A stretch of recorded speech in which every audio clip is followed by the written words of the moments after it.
Hey everyone, Nigel and Luke here, and welcome to Crime Zone.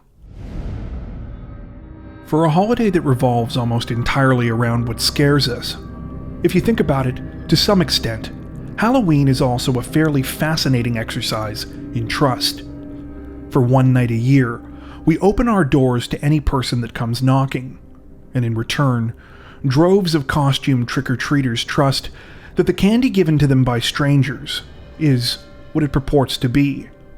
However, what happens when that trust is abused? When what is supposed to be a night of harmless fun turns into a real-life horror story?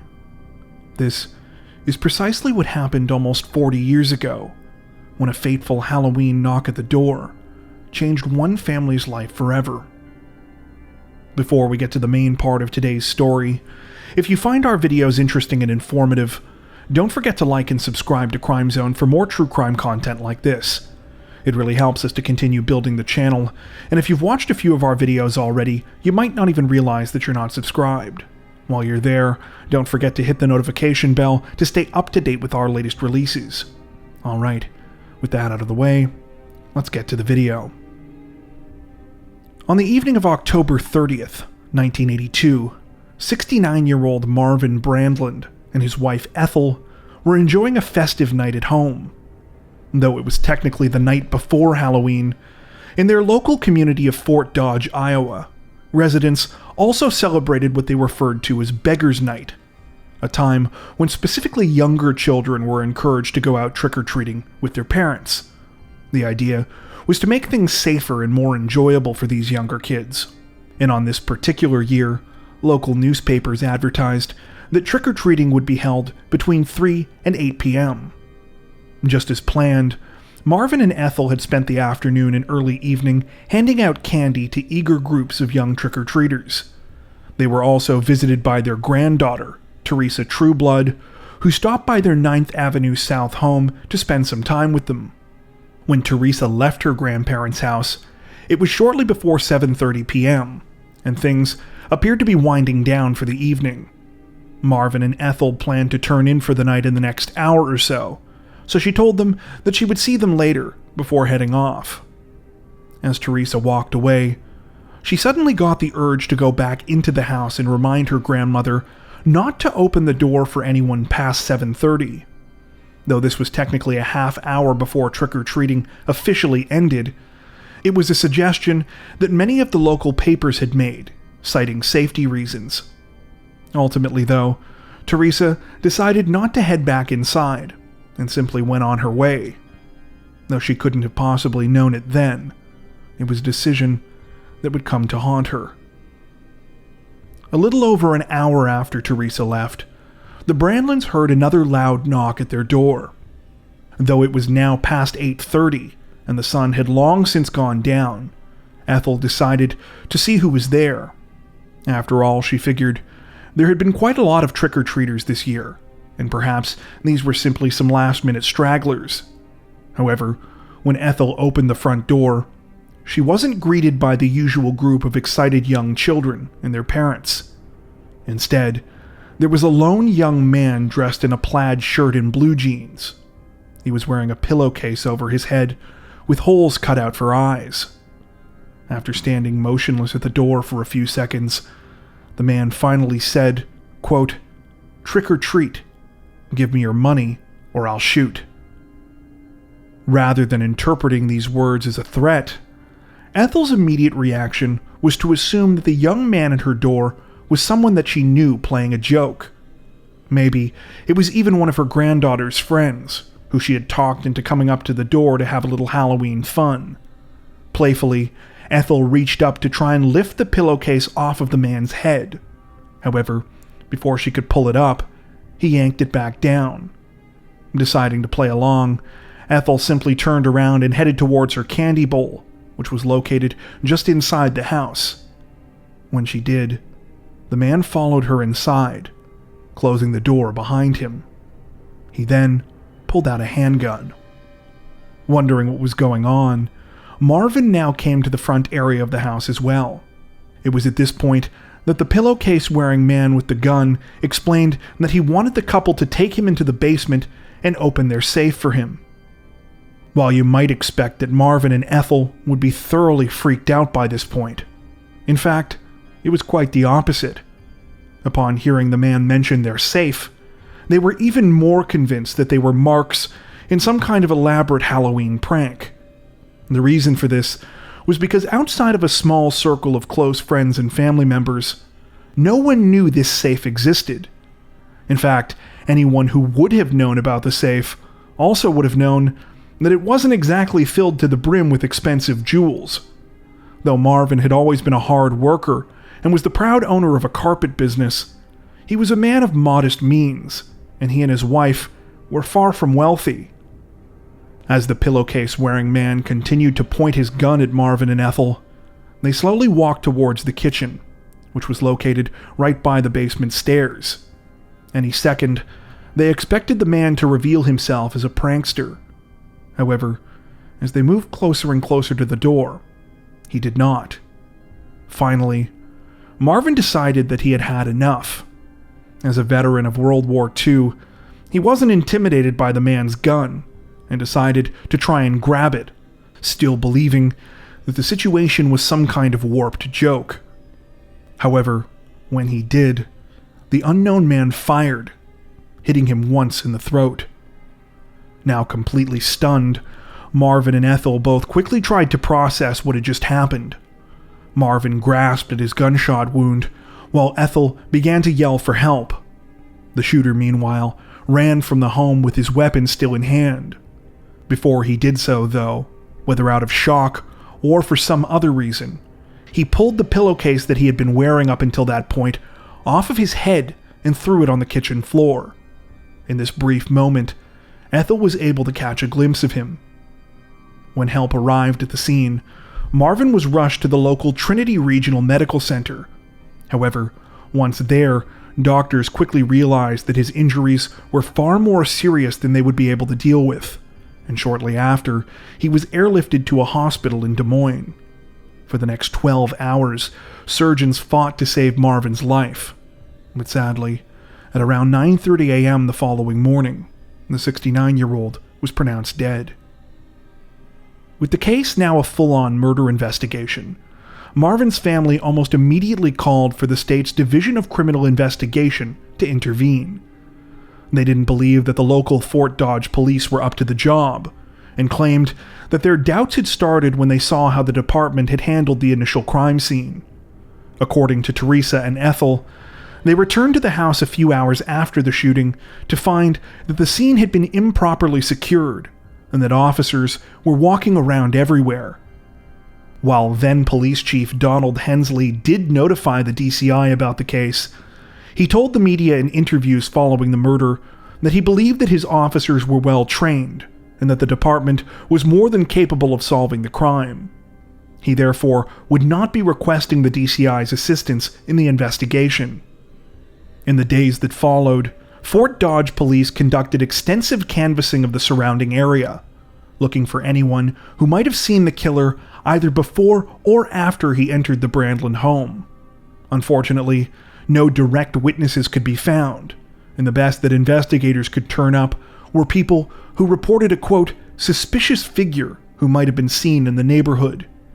Even the reliability of these sightings were highly questionable, though, as early on it became clear to police that witnesses were in fact describing at least two completely different people. What was worse, though one of these men had been carrying a pillowcase, witness descriptions did not match the one that had been recovered from the crime scene. Still, with a little else to go on, composite sketches were reportedly drawn up for both of these mystery men. If nothing else, police figured, maybe they could track these two people down and ask them if they'd seen the suspect. Fortunately, as previously mentioned, there was one person who had gotten a glimpse of the killer, Ethel Brandlin. Aside from the plaid shirt and blue jeans that he had been wearing, Ethel told police that the suspect had been approximately 5 feet 8 inches tall, with blondish hair and blue eyes. He also appeared to be young. She estimated somewhere between 16 and 20 years old. While police agreed with Ethel that the person who had committed the crime was likely someone close to her family, due to their knowledge of her and Marvin's safe. She said that she couldn't think of anyone who might have wanted to harm them. She also said that she did not recognize her husband's attacker. Police theorized that there were at least two possible explanations for this. Either Ethel did actually know her attacker, but the shock of the moment combined with the short length of the encounter had affected her memory, or she really did not know the culprit, and that he knew about the safe by being acquainted with someone else within her family. As far as physical evidence in the case, authorities really only had two things to go on: the killer's bullet and the pillowcase he had left behind at the crime scene. The bullet was recovered from Marvin's body during an autopsy and did allow police to identify the caliber of weapon used. Unfortunately, sources appear to contradict each other in the reporting on this case, with some stating that the bullet came from a .32 caliber handgun, while others state that it was a .38. The pillowcase, meanwhile, was sent for fingerprint analysis, but nothing was found. This was effectively another dead end, as DNA was still several years away from being used in criminal investigations. About a week after the murder, Marvin's family's worst fears were confirmed when police announced that they didn't have any suspects in the case. Tips were coming in, they claimed, but everyone they questioned had a solid alibi. A $1,000 reward was offered by a group called the Webster County Fort Dodge Citizens for the Prevention of Crime. Still, nothing emerged that managed to advance the investigation. Pretty soon, leads began to dry up altogether, and the story began to fall out of the headlines. Eventually, the DCI did get involved and looked over the case up until that point. However, they basically agreed that the Fort Dodge police had used acceptable investigative techniques, and that there wasn't much else at this point that they could offer. With that, the case went cold. In the meantime, the nightmare continued on for Marvin's loved ones, particularly as they headed towards the holiday season that year. At Thanksgiving, Ethel completely broke down, and it was clear to family members that her grief was unbearable. She and Marvin had been married for more than 46 years, and she didn't know how to go on without him. Sadly, she would pass away less than 9 months after his death in July of 1983 at the age of 71. Her daughter, Jan Horton, would later say that the family was convinced that she had died of a broken heart, and it left them feeling like the killer that had taken her father from them was also directly responsible for her mother's death as well.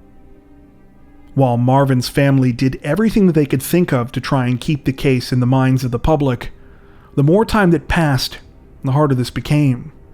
Sadly, like many other cold cases, the story was eventually relegated to occasional small blurbs in area newspapers, which either mentioned the murder in passing or referenced it in conjunction with other unsolved murders. Even so, no new developments were reported. Finally, in 2009, new life was breathed into the case for the first time in nearly 3 decades, when the Iowa Division of Criminal Investigation announced that they would be reviewing 150 of the state's cold cases that took place between 1960 and 2000. The murder of Marvin Brandland had made the list. The hope was that with a fresh set of eyes and new technology at their disposal, detectives might be able to uncover new evidence, or else find something that the original investigative team had missed. That wasn't all, though. Around this same time, Marvin's family dropped a massive bombshell. In interviews with several media outlets, they claimed that they were fairly sure that they knew who the killer was. What's more, they claimed that they had given his name to police years ago. It's important to note that technically, this wasn't the first time that the family had alluded to knowing something about the suspect in the case. In fact, all the way back in 1984, Marvin's daughter Jan had publicly criticized then Police Chief Donald Hensley at a Fort Dodge City Council meeting, saying that she and her relatives had passed on information about potential suspects, and that she wanted to know why more wasn't being done. What made the 2009 revelation different, though, was that the family no longer seemed to be talking about suspects in the plural sense. Instead, they said that there was a single individual of interest to them who matched the physical description of the suspect that Ethel had initially provided, and that this person's name had been brought to investigators multiple times by them over the years. They described this person as a, quote, acquaintance of the family, and even claimed that he had bragged about committing the crime. While police acknowledged receiving this tip from the family, at one point even apparently admitting that they had questioned this person and that they were, quote, a prime suspect, they reiterated that they never had enough evidence to pursue this lead further. Explaining the department's reasoning in an interview with the news outlet WHO-TV at the time, Assistant Police Chief Kevin Doty said, quote, everyone in town wanted this case solved at the time it happened. We wanted to get it to a point that not only can you charge somebody, but that you can take the case to trial and get a conviction and not leave anything to doubt. The detectives just couldn't get it to that point. Based on these revelations, and with the one eyewitness in the investigation having long since passed away, it was clear that if any kind of major break in the case was going to be made, it would have to come from information that was not available to investigators back in 1982. With that, all hopes rested on the possibility of DNA evidence. About a year after the announcement that the DCI was re-examining Iowa cold cases, the pillowcase recovered from the 1982 crime scene was sent in for analysis. A fresh round of hopeful-sounding news reports covered the development, and Marvin's family waited anxiously for the results. Sadly, they received yet another crushing blow when it was revealed that testing had not provided what investigators had hoped. There was some genetic material discovered on the pillowcase, but there wasn't enough to create a DNA profile. Unfortunately, it seems that this is more or less the last major development that has happened in the Marvin Brandlin case.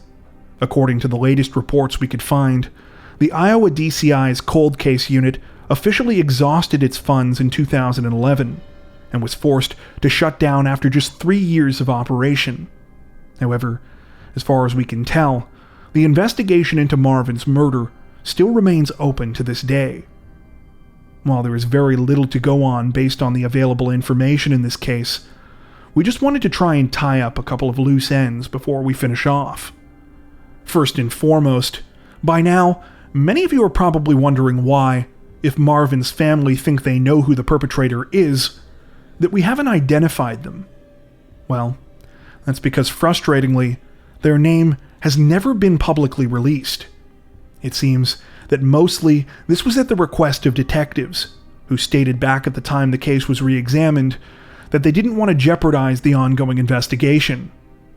However, it seems that Marvin's relatives themselves have also been hesitant to name this person. While it appears that they've never specifically given a reason as to why this is the case, some of the family members have made cryptic statements over the years. In that same WHO-TV interview we mentioned earlier, Teresa Trueblood said of the suspect, quote, "For the longest time we didn't pursue anything because we knew in our stomach, in our gut, who it was. But there was fear, and Grandma always lived in fear. But I know that they would want it solved. They'd want us safe." This statement seems to suggest that Marvin's family was worried about some sort of retribution should they publicly identify the person that they thought was responsible for his murder.